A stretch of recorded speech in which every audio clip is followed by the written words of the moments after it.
Generation gap. ہم 4 نسلیں ایک ہی گھر میں رہ رہی ہیں۔ میری والدہ، ان کی عمر 76 برس ہے، یہ میرے ساتھ رہتی ہیں۔ دوسری نسل میں اور میری بیوی ہیں۔ ہم 50 سال سے اوپر ہیں۔ تیسری نسل میں میرے بیٹے اور بیٹیاں ہیں۔ بیٹوں کی عمر 28 اور 25 سال ہیں، اور ہماری چوتھی نسل میرے بیٹے کی بیٹی ہے۔ یہ بہت چھوٹی ہے اور یہ سارا دن پرام میں لیٹی رہتی ہے۔ میں نے ایک دن بیٹھے بیٹھے محسوس کیا، ہم سب صرف لوگ نہیں ہیں، ہم مختلف نفسیات ہیں، اور ہمارے تقاضے بھی ایک دوسرے سے مختلف ہیں۔ مثلاً میری والدہ ہر وقت مجھے تلاش کرتی رہتی ہیں۔ یہ بہانے سے مجھے اپنے پاس بلاتی ہیں، اور ان کی کوشش ہوتی ہے میں ان کے پاس دیر تک بیٹھا رہوں۔ یہ جان بوجھ کر لمبی گفتگو شروع کر دیں گی، اپنی بیماریوں اور دوائیوں کا ذکر چھیڑ دیں گی، میرے بچپن کی داستان شروع کر دیں گی، اپنے والدین کے واقعات سنائیں گی، اور مجھے لوگوں کے نام لکھوائیں گی، اور یہ کہیں گی کہ تم ان کو اتنے پیسے بھجوا دینا، اور پھر مجھ سے بار بار فہرست کے نام اور رقمیں سنیں گی، اور رقموں میں تبدیلی کرائیں گی۔ میں جب آخر میں نکلنے لگوں گا تو یہ مجھ سے کہیں گی، تو مجھے مل تو لو، اور یہ پھر اس کے بعد اپنے بیڈ سے اٹھیں گی، سہارا لے کر کھڑی ہوں گی، اور مجھے گلے سے لگا کر ڈھیروں دعائیں دیں گی۔ مجھے روز محسوس ہوتا ہے یہ مجھے آج بھی 3-4 سال کا بچہ سمجھتی ہیں۔ یہ جس طرح میرے بچپن میں میرے کھانے پینے، کپڑوں اور سردی گرمی کا خیال کرتی تھی، یہ آج بھی میرے بارے میں اتنی ہی پریشان رہتی ہیں۔ میں گرمی میں باہر نکلنے لگوں تو یہ روک دیتی ہیں، اور سردی کا موسم ہو تو یہ سویٹر، کوٹ اور جیکٹ کے بغیر مجھے باہر نہیں جانے دیتی۔ میں انہیں ہر بار بتاتا ہوں، امی جان، میں بچہ نہیں ہوں، میں بچوں والا ہوں، لیکن اس کے باوجود مجھے آج بھی بڑا جوان یا میچور ماننے کے لیے تیار ہی نہیں ہے۔ ماں اور بیٹے کے اس رشتے کی نفسیات کے 2 پہلو ہیں۔ میری والدہ مجھے میچور ماننے کے لیے تیار نہیں ہے، دوسرا انہیں مجھ سے زیادہ وقت چاہیے۔ ان کی خواہش ہے میں اپنا زیادہ سے زیادہ وقت ان کے ساتھ گزاروں، ان کی باتیں سنوں، اور سارے دکھ صرف اور صرف ان سناؤں، جبکہ مجھے ان داستانوں میں زیادہ انٹرسٹ نہیں ہوتا۔ شاید اس کی وجہ ریپیٹیشن ہے۔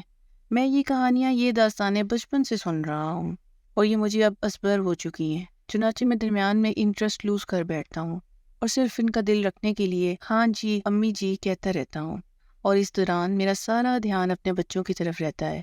میں ان کے بارے میں سوچتا رہتا ہوں۔ میرا بچوں بالخصوص بیٹوں کے بارے میں رویہ مختلف تھا۔ میں نے انہیں 13 سال کی عمر میں کام پر لگا دیا تھا۔ یہ تعلیم کے ساتھ ساتھ کام کرتے رہے۔ اس ماڈل کے چند فائدے بھی ہوئے اور چند نقصان بھی۔ نقصان یہ ہوا، یہ اپنا بچپن کو انجوائے نہیں کر سکے، یہ بہت جلد میچور ہو گئے تھے، چنانچہ آج ان کے دوست نہ ہونے کے برابر ہیں، یہ وقت سے پہلے سیریس بھی ہو گئے ہیں۔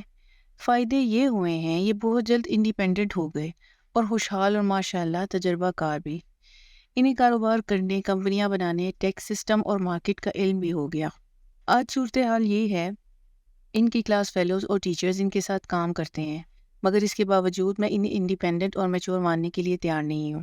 میں آج بھی انہیں 4-5 سال کا بچہ سمجھتا ہوں، اور سڑک کے کنارے پہنچ کر بھی اختیار ان کا ہاتھ پکڑ لیتا ہوں۔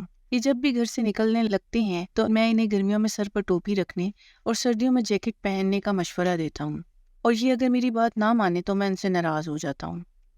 میں موقع تخلیق کر کے ان سے ملتا بھی رہتا ہوں، بہانے سے ان کے پاس جاتا ہوں، انہیں بلاتا رہتا ہوں، اور بالکل اپنی والدہ کی طرح میری کوشش ہوتی ہے یہ زیادہ سے زیادہ وقت میرے پاس رہیں، اور یہ میری فضول باتیں اور لا یعنی کہانیاں سنتے رہیں۔ یہ میرے ہر پرانے لیکچر پر سر ہلائیں اور اسے پلے بھی باندھ لیں، مگر یہ دائیں سے بائیں نکل کر بھاگنا چاہتے ہیں۔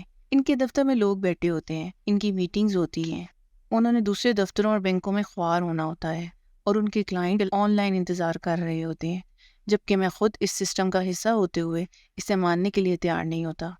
میرے اندر پروان چڑھتا ہوا باپ کا جذبہ ان تلخ حقیقتوں کو ماننے سے انکاری ہو جاتا ہے۔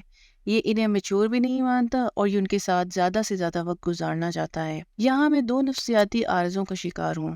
میں اپنے بچوں کے معاملے میں والدہ کی طرح بہیو کرتا ہوں، اور 2، میں جانتے بوجھتے ہوئے بھی اپنے بچوں کو ان کی وہ سپیس نہیں دیتا جس کی یہ حقدار ہے۔ میرا دماغ اس حقیقت کو سمجھتا ہے، لیکن میرا دل ماننے کے لیے تیار نہیں ہوتا، اور یہ کیفیت وقت کے ساتھ ساتھ کم ہونے کی بجائے بڑھتی چلی جا رہی ہے۔ یہ دوسرا سینیریو ہے، اور اس سینیریو میں چند ہفتے قبل ایک اور تبدیلی آ گئی۔ میرے بیٹے کو اللہ تعالیٰ نے بیٹی کی نعمت سے نواز دیا، اور یہ ایک ہی رات میں میرا اور میری والدہ جیسا ہو گیا۔ یہ اب ہمیں چکر دے کر زیادہ سے زیادہ وقت اپنی بیٹی کے ساتھ گزارتا ہے، اسے اس کی سردی اور گرمی کا احساس تڑپاتا رہتا ہے۔ یہ گرمی کے موسم میں اس کے لیے سردیوں کے کپڑے خرید رہا ہوتا ہے۔ بچی اب بھی پروم سے باہر نہیں ہے، یہ اٹھ نہیں سکتی، کروٹ بھی نہیں لے سکتی، لیکن اس کے لیے دوڑنے، بھاگنے اور کھیلنے کودنے کی اشیاء تلاش کر رہا ہے، اور میں اور میری والدہ دونوں اس کی بچکانہ حرکتوں پر ہنستے رہتے ہیں۔ میں جب بھی یہ سوچتا ہوں یہ بچی جب بڑی ہوگی، یہ اپنی مصروفیات میں الجھ جائے گی اور اس کے پاس اپنے والدین کے لیے وقت نہیں ہوگا، تو اس وقت میرے بیٹے اور بہو کی کیا جذباتی کیفیت ہوگی؟ یہ کیا محسوس کریں گی؟ یقیناً یہ بھی میری اور میری والدہ کی طرح محسوس کریں گی۔ یہ بھی اپنی داستانوں اور کہانیوں کی پوٹیاں اٹھا اٹھا کر اس کے پیچھے بھاگتے رہیں گے، اور بچے انہیں اگنور کر کر کے اپنی اسائنمنٹس اپنے موبائل فون کا سیاپا کرتی رہے گی۔ مجھے یہ بھی محسوس ہو رہا ہے انسان کی وقت کے ساتھ ساتھ اپنے والدین سے زیادہ اپنے بچوں میں دلچسپی بڑھ جاتی ہے، اور بچے بعد ازاں والدین کے ساتھ وہی سلوک کرتے ہیں جو ہم اپنے والدین کے ساتھ کر رہے ہوتے ہیں۔ وقت نے والدین کو بھی نہیں بدلا، اور یہ بچوں کو بھی نہیں بدل رہا۔ مجھے مدت پہلے ہمارے بزرگ دوست پروفیسر غنی جاوید نے کہا تھا، وقت دریا ہے، یہ ہمیشہ آگے کی طرف بہتا ہے۔ ماں اور باپ کی محبت بھی دریا ہوتی ہے، یہ بھی اگلی نسلوں کی طرف دوڑتی ہے۔ پروفیسر غنی جاوید اسٹرالوجسٹ ہیں، اور مجھے 1993 سے 1994 میں ان کے ساتھ کام کرنے کی سعادت نصیب ہوئی۔ یہ شاندار انسان ہے اور انتہائی تجربہ کار بزرگ۔ میری مدت سے ان کے ساتھ ملاقات نہیں ہوئی، مگر میں اب بھی انہیں تلاش کروں گا اور انہیں یہ بتاؤں گا۔ مجھے آپ کی بات 30 سال بعد سمجھ آئی سر۔ میرے ایک دوست نے چند دن قبل مجھے اپنا واقعہ سنایا۔ اس کا کہنا تھا، میں اپنے بیٹے کو اپنی جدوجہد کی کہانی سنا رہا تھا۔ میں نے کس طرح تعلیم حاصل کی، ہم کس طرح 5 کلومیٹر پیدل چل کر اسکول جاتے تھے، استادوں کی مار کس طرح کھاتے تھے، اور پھر میں نے کس طرح 4,000 روپے سے بزنس سٹارٹ کیا۔ لوگوں نے کس طرح مجھے دھوکہ دیا اور میں کس طرح کامیاب ہوا۔ میں نے گفتگو کے دوران محسوس کیا کہ میرا بیٹا صرف سر ہلا رہا ہے اور ہاں جی کہہ کر رہا ہے، لیکن اس کا دماغ تو کسی دوسری طرف ہی الجھا ہوا ہے۔ میں نے غصے سے چلا کر کہا، تم میری بات غور سے کیوں نہیں سن رہے؟ اس نے سر اٹھایا اور ہنس کر بولا، ابا میں یہ داستان 20 مرتبہ سن چکا ہوں، آپ کی کہانیاں ختم ہی نہیں ہو رہی، جبکہ میں اس بات میں پریشان ہوں کہ آئی فون اب فون کے ساتھ چارجر کیوں نہیں دیتا۔ آپ خود فیصلہ کریں، آپ کی پریشانی بڑی ہے یا میری؟ میں نے کہکا لگا کر پوچھا، اور پھر تم نے یہ سن کر کیا کیا؟ اس نے ہنس کر جواب دیا، میں نے جوتا اتار لیا اور میرا بیٹا ہنس کر دوڑ گیا۔ میں نے دوسری بار کہکا لگایا اور اپنے دوست سے کہا، تم فکر نہ کرو، جس دن یہ باپ بنے گا اس دن اس میں اور تم میں کوئی فرق نہیں رہے گا۔ اس کے بچے بھی اس کو نہیں سنیں گے۔ میرے والد کہا کرتے تھے، مجھ میں اور تم میں صرف ایک بچے کا فرق ہے۔ تم جس دن باپ بنو گے میں تمہیں اس دن سمجھ آؤں گا، اور میں پچھلے 30 برسوں سے اپنے والد کو سمجھ رہا ہوں، اور اب میرے بیٹے کو میں سمجھ آ رہا ہوں۔